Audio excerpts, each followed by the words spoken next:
What's going on YouTube? It's your boy Draco, man, and I'm back with another video, man. Today we on day 3 out of 90, man. I got a little late night action with y'all. We got a little try not to get scared. Creepypastas based on true stories, man. Y'all like, y'all comment, y'all subscribe. And without further ado, man, let's get straight into the video, man. Abandoned by Disney. Abandoned by Disney is a whole series of creepypastas surrounding Disney's alleged unexplained abandonment of certain resorts in the Bahamas and in the US. The Abandoned by Disney creepypasta was originally written by Slimebeast, a well-known internet horror writer who's created several viral creepypastas including Funny Mouth, I Hate You, and Lost Episodes. The Abandoned by Disney story basically goes that at some undefined point in the 2000s, Disney allegedly spent $30 million on a resort in the Bahamas called Treasure Island, which, according to the story, they supposedly later abandoned without a convincing reason. Based on the creepypasta, there was another resort that Disney abandoned under mysterious circumstances. This one was located near the beachside city of Emerald Isle in North Carolina, and it was supposed to be a jungle-themed resort by the name of Mowgli's Palace. According to Slimebeast, the project was extremely controversial from the start, as Disney allegedly did some pretty sketchy stuff to acquire the land they required for the palace. Still, the creepypasta mentions that construction for Mowgli's Palace did end up getting completed and even started to receive tourists for a while before being unexplainably abandoned in some pretty murky circumstances. The author of the story then alleges that he ended up visiting the abandoned resort to take some pictures and see what he could find, and that's where the creepypasta gets pretty disturbing. I'm gonna tell y'all right now, like, okay. Not saying that what he finna say is the reason that they abandoned it, but like, if you peep what they just saying, they just when they abandon that bit, you feel me?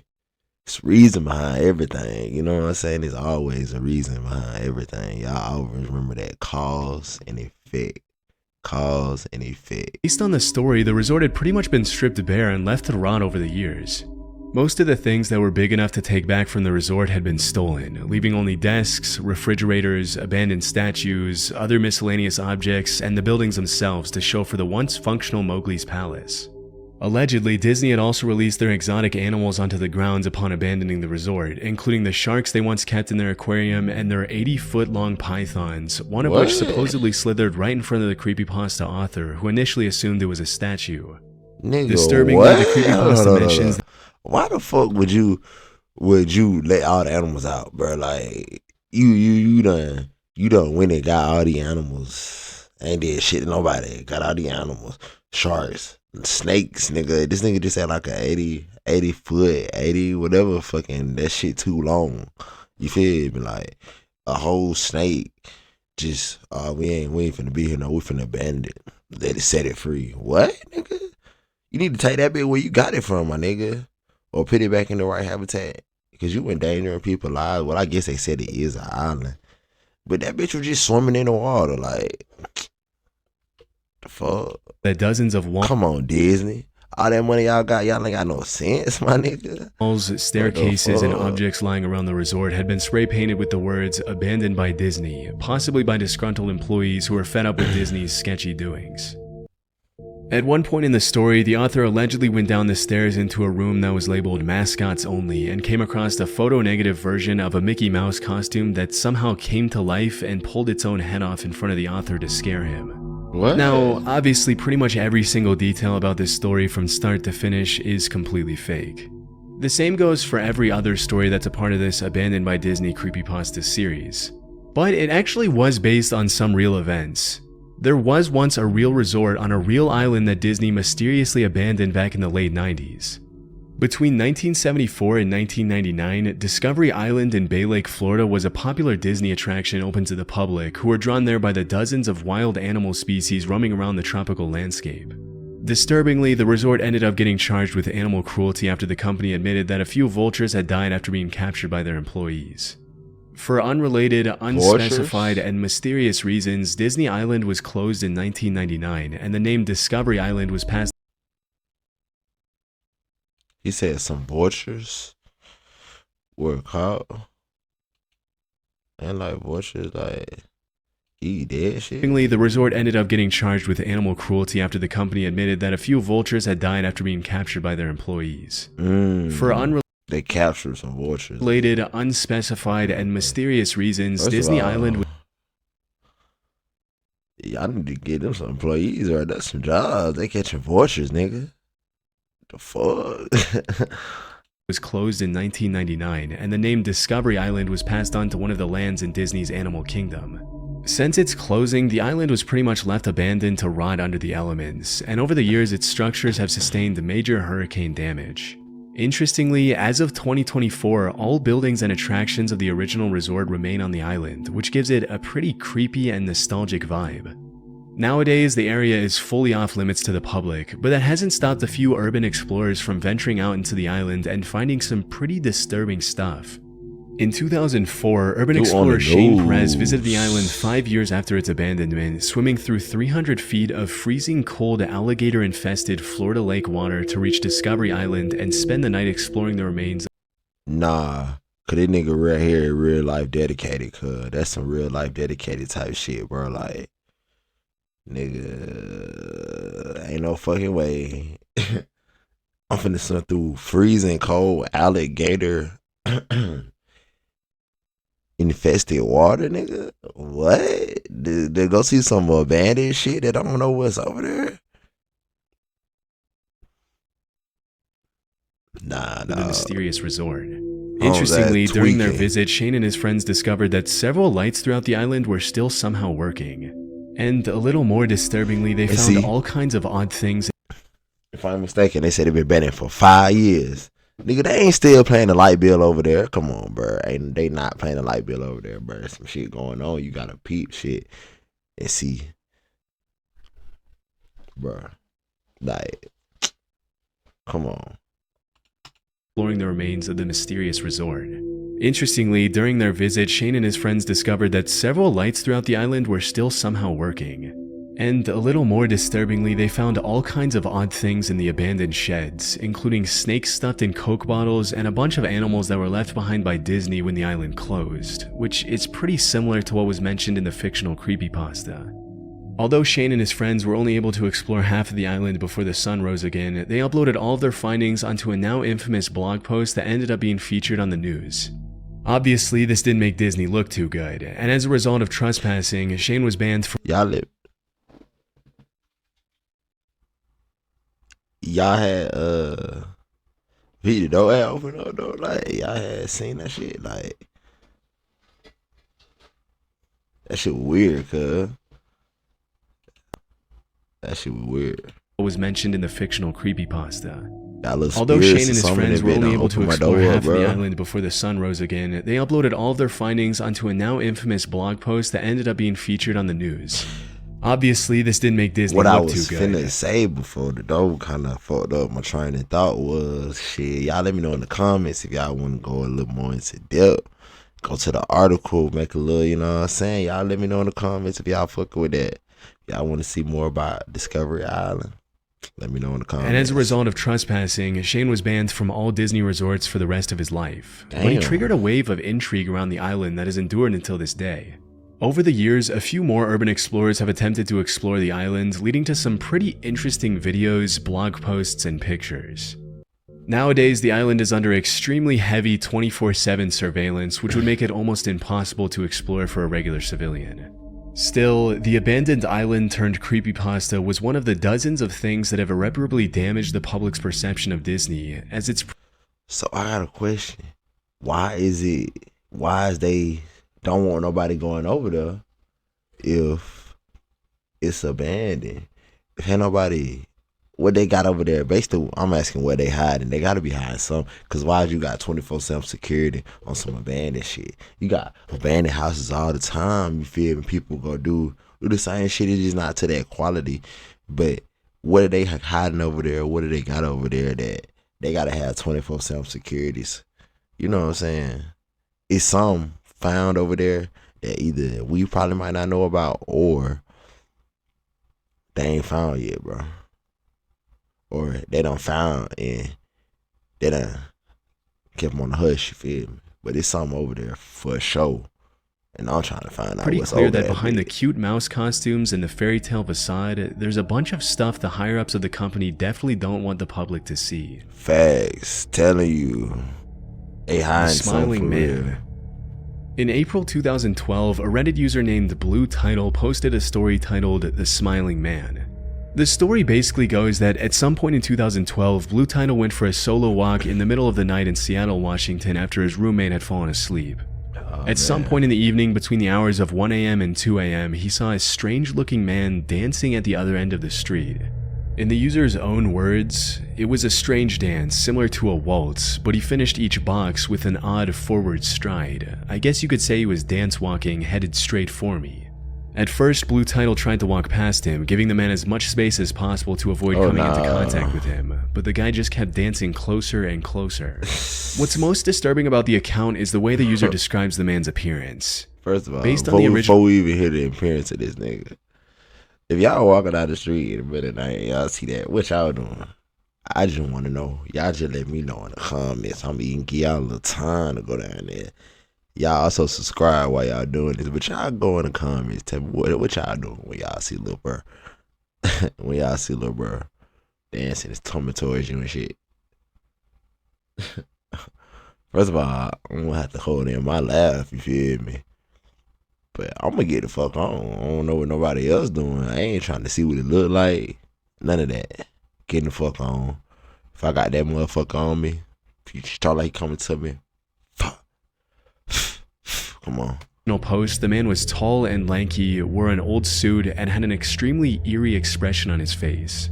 His eyes were wide open and his head was tilted back to look at the sky. Even more unsettling, his mouth was twisted into a forced-looking smile that seemed permanently fixed on his face.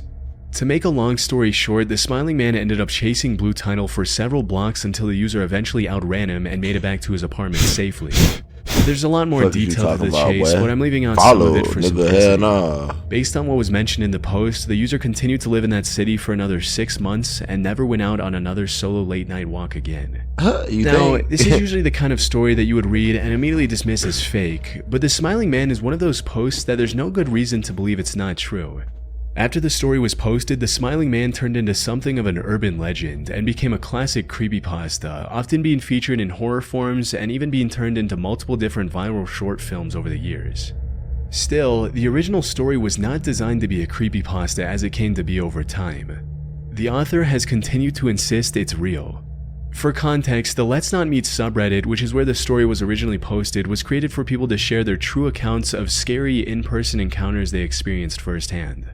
As per the guidelines of the subreddit, no fictional or paranormal stories are allowed, and any indication that a story was made up usually results in the post being immediately removed. Okay. So you telling me, I mean, I ain't saying I believe in shit, but you telling me that it's a nigga with his head caught back, or forcing my eyes wide, butt wide open, dancing, coming towards you, chasing you at night.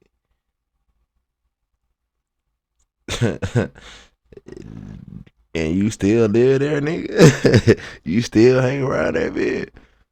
That's all. This to say that the Let's Not Meet admins make a big effort to keep the subreddit clean from any kind of stories that are— But hey, Mr. Smiling Man, hey, don't come fucking with me, dog. Keep that shit over there. Are obviously fake. That's not to say that some fabricated stories don't slip through the cracks from time to time, but I don't think the Smiling Man is one of them.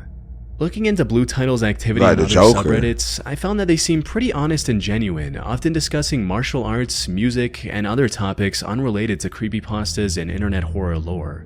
What if it's the Joker? Man is pretty much the only story the user has told since opening his account in 2012 is a pretty good indication that it's true. On top of that, dozens of users over the years have claimed to have seen the Smiling Man themselves, and a lot of the times it's the original author himself who shows up in the threads to fact check them and call them out when they're embellishing the story or fabricating details that are obviously fake.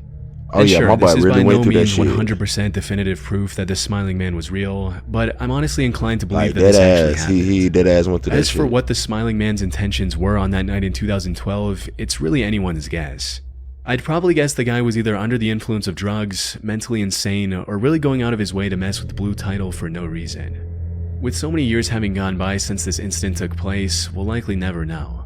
The only thing we can be sure of is that it's probably a good thing the OP ran away when he did. Facts. You never know what someone who's clearly not in their right mind is capable of. Hold on, what did it say? Caucasian, middle-aged, dark hair, either brown or white, quite solid. If I had to guess, and I guess I do, I would say, damn, 6'2" to 6'5", dark suit, black or charcoal. It was old in terms of style. It wasn't real, no fresh hair from what I could see. Stuff at best, he had rich and narrow first shirts. He was that nigga say he definitely wasn't a handsome man. he wasn't hideous though. Okay, creepy boy. He had 6 in his eyes, and he never made one. You know what I'm saying? And see, that's some creepy shit, bro. That nigga like just following you like that, like he ain't even looking at you, nigga. Telling you, but I just told you, but I told y'all what I'm gonna do, nigga. This is the most memorable thing about his looks, aside from, especially when there are no witnesses around. The year was 1991. In April of 2015, a Reddit user with the mysterious name I'm Sorry Michael posted a harrowing story in the No Sleep subreddit where he shared his first-hand experience of what it was like witnessing a 4-year-old get kidnapped from a school playground in the early 90s. Now, it's important to keep in mind that the No Sleep subreddit doesn't always feature true stories. In fact, it almost never does. It's pretty much entirely creepypastas. But you'll see why that's not. That's my cherry, y'all. Don't even play with it. The post was titled "The Year Was 1991," and in it, the OP basically tells the story of how he arrived at a school's sports field to toss around a ball with some family friends on a warm spring day. As soon as he arrived at the field, the OP allegedly saw a little boy in a blue jacket running on the playground close to the playing field. Suddenly, a suspicious-looking dark van pulled up to the playground and parked right over the hopscotch outline. A few seconds later, a man in a sketchy-looking, low-quality bear costume got out of the vehicle, promised the little boy some candy, and put him in the back of the van before driving away. Based on the post, the uploader immediately got into his vehicle and tried to catch up with the van, but because he was so unfamiliar with the area, he ended up getting lost. As soon as he called 911, the operator allegedly scolded him for prank calling and hung up on him. Damn. It wasn't until the next day that the OP supposedly saw in the news that a 4-year-old boy named Michael Dunahee had disappeared from a school playground the day before. Interestingly, through my research, I was able to find Why that little boy look familiar, bro? He look real familiar. But okay. Okay. So you tried to say the little boy, I ain't even gonna get on your ass. But the police, my nigga prank calling. Why would the nigga prank call all that? Like, come on, bro. Like, and even if he was, like, y'all didn't even, like, try to, like, believe it or nothing, like, even give it a chance. None of it can be real. A 4-year-old boy, like, I'd rather y'all would have got down, motherfucking pulled up. And it really was a prank and fucked around, locked bro up versus not doing shit till the next day. Michael Dunahee when little boy can be hurt. Was a real kid that had disappeared, and it really did take place on a school playground in 1991, which makes this Reddit post incredibly creepy. The real story goes that on March 24th, 1991, Crystal Dunahee, Michael's mother, was going to participate in a women's flag football practice at Blandshart Elementary School in Victoria, British Columbia. As soon as she arrived with her son at the school at around 12:30 p.m., Michael asked if he could go to the playground by himself. Immediately, Crystal felt that something wasn't right, but she let her son walk to the playground by himself under the condition that he had to stay there until his dad arrived at the school. Unfortunately, by the time his dad arrived, Michael was gone. A search was immediately launched, and Why the fuck?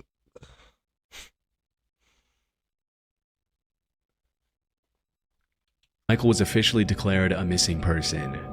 That day, the little boy had been wearing a blue hooded jacket, a Teenage Mutant Ninja Turtles t-shirt, rugby pants, and blue sneakers. But despite the massive search effort, which quickly became one of the largest police investigations in Canadian history, Michael was never seen again. Damn. Over the years, the cops have received over 11,000 tips on the disappearance, but none of them have led to anything significant. Strangely, even though there were dozens of people at the school field that day, there were no witnesses to Michael's disappearance. Damn. And the only thing that they could get out of a nearby passerby was that a man in his late 40s or early 50s with a brown van was seen near the playground around the time of the disappearance. Damn. Overall, a lot of the details from the official investigation match up perfectly with the Reddit post, but the majority of them were never confirmed by the cops. It's why the fuck they confirm that? Bro, that's crazy though, like... Oh, I see what they saying. Nah, hold on. Let me be quiet before I say this. Overall, a lot of the details from the official investigation match up perfectly with the Reddit post, but the majority of them were never confirmed by the cops. It's likely that the OP completely made the story up. But that doesn't change the fact that this is at least based on a real event that happened. Sadly, because the disappearance took place over 35 years ago, it's unlikely that Michael will ever be found at this point. Damn. So basically, the Reddit was the one witness that they had, bro. That's crazy. That's fucking crazy, bro. That one was kind of crazy, bro. Damn, that was crazy, bro. The Alice Killings. The Alice Killings is a Japanese urban legend according to which from 1999 to 2005 a series... That was crazy, bro. Man, for a brother never been found. And then like that little post. And what if that shit actually like 100% true? That the police didn't take the shit serious. Thought it was a prank. Bro actually called him, tried to chase him and shit, lost him, all that shit. But since the police didn't do their job, you know what I'm saying? That'd be fucked up, bro. That's crazy, bro. That's crazy. Of brutal, unexplainable... It's unlike... I don't even want to hear The it. Alice Killings is a Japanese urban legend according to which from 1999 to 2005 a series of brutal, unexplainable murders took place in multiple different towns in Japan.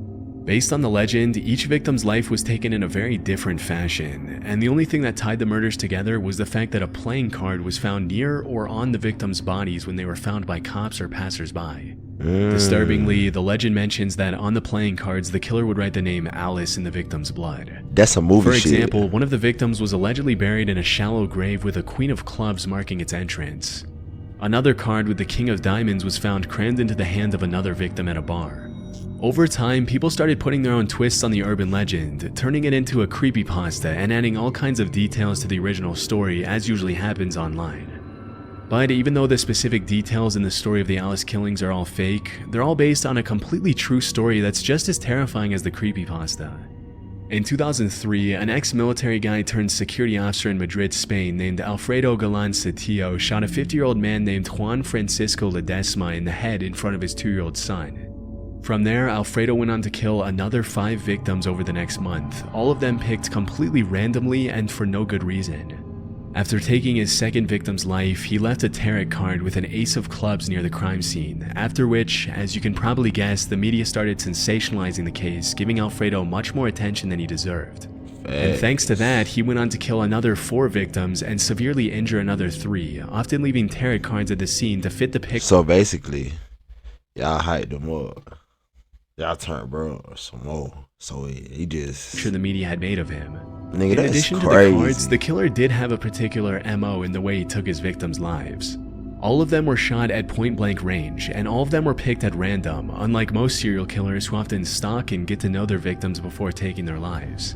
On July 3rd, 2003, the playing card killer, as he quickly became known, turned himself into the police in a severely intoxicated state, immediately confessing to the string of murders that had taken Madrid by storm that year.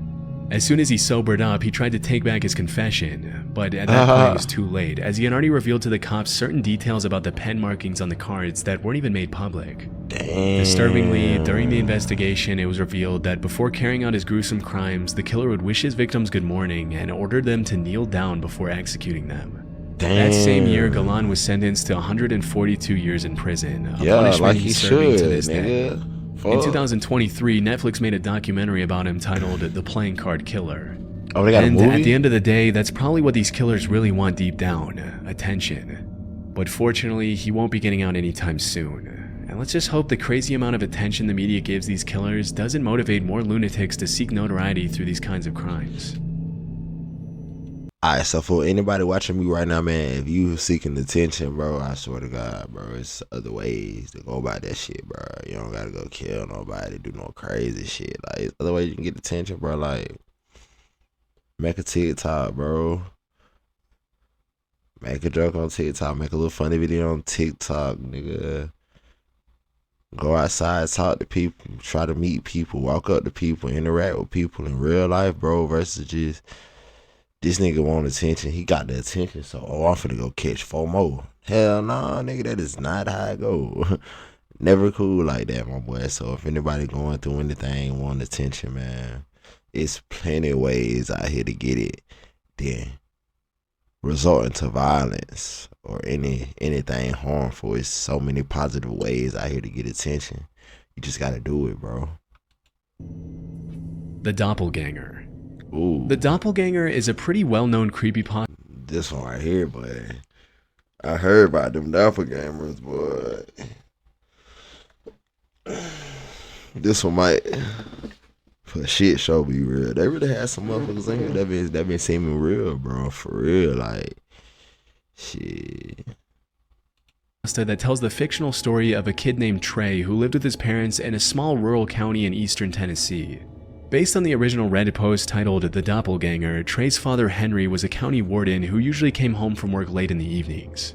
One night, Henry came home and hesitantly let his wife and son know that one of his coworkers had been missing for 2 days. That same night, Trey's mom and dad made him promise that he wouldn't open the door for anyone, even for his own parents. The next day, Henry announced to his family that his coworker Mike's body had been found by a creek. Disturbingly, he also mentioned that even though Mike had only been reported missing for 2 days, his body was declared to be at least 2 weeks old when the authorities found him. This of course meant that somebody had been posing as Mike for several days, spending time with his family and going through his days pretending to be him. That night when Trey went up to his room, he heard a knock on his window. It was his dad's voice asking to let him in, and claiming that he had just gone outside to check on something and had accidentally locked himself out. Eerily, that's when Trey's dad appeared in his doorframe, holding a finger up to his lips, signaling for his son to be quiet. After scaring away whoever was at the window, the family went down to sit together at the kitchen table, fearing for their lives. Later that evening, the impersonator once again tried to enter the house, pretending to be Trey's dad. This time, Henry called his officer friends over who agreed to help him track down whoever or whatever it was that was pretending to be him. While his dad was out, Trey went up to his room to hide under the blankets, and when his dad came back, he scolded him and his mother for having left the front door unlocked. Still, the family went to sleep, and the next morning, Trey woke up to an overpowering smell coming from his parents' bedroom. He immediately realized his parents weren't home. Upon opening his parents' closet door, the body of a woman who looked just like his mother tumbled out and onto the floor. As soon as his parents got home, they made up a story to explain what had happened, softening some of the details so their son wouldn't end up even more traumatized.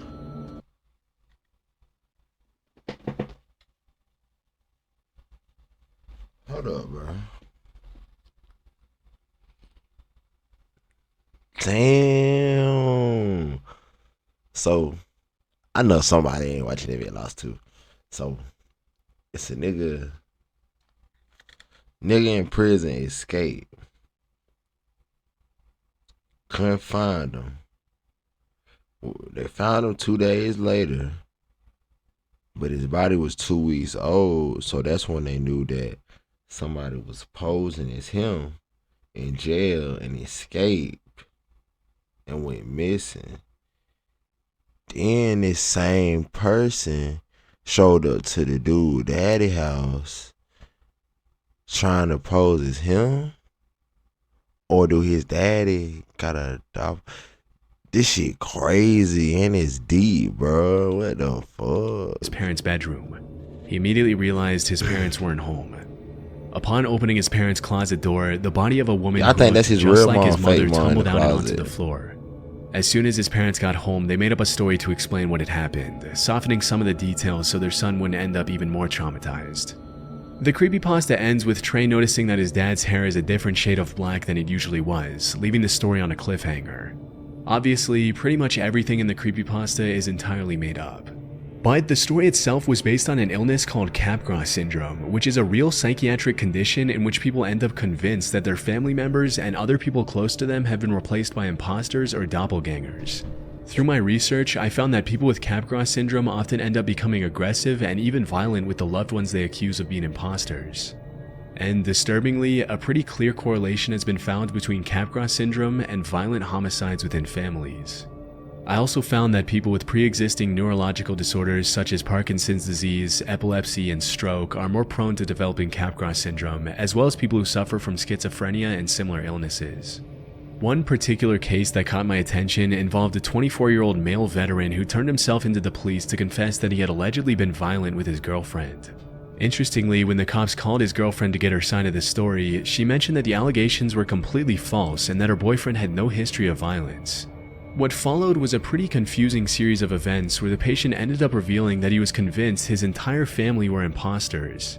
Disturbingly, he claimed that his mother had been replaced by a government employee who had been sent to elicit a confession from him about his behavior while he was in the military. Apparently, the guy felt guilty about having taken naps during work hours and punching a wall during boot camp and was scared that his mother would find out about it. What? Even though the man claimed he had also been violent with his mother, she denied the allegations and assured the doctors that her son was not a violent person. Fortunately, after treatment the guy was okay, but I can't imagine how terrifying it must be both to wake up convinced that your family isn't really your family and to no longer be recognized by someone you love. Yo, those were some crazy videos, bro. I ain't gonna lie. There was some crazy videos, bro. I ain't gonna cap. The one about the little boy kind of like, damn, bro. That shit fucked up, bro. That shit really fucked up by that little boy. And I ain't gonna cap, this last one, Slick got me to it was like, it ain't real. I was like, damn. But yo, definitely a good little scare for y'all tonight, man. That's gonna be the end of the video for y'all, man. Y'all enjoy the rest of y'all night, man. We on day 3. I'll see y'all tomorrow, man. I'm gonna try to hit y'all with maybe like 2 tomorrow. Y'all just bear with your boy. Without further ado, man, y'all like, y'all comment, subscribe, man. We on the road to 1,500. But first, we gotta get to 1,250. You know what I'm saying? So y'all keep supporting the kid. It's day 3. It's your boy Draco. I'm out.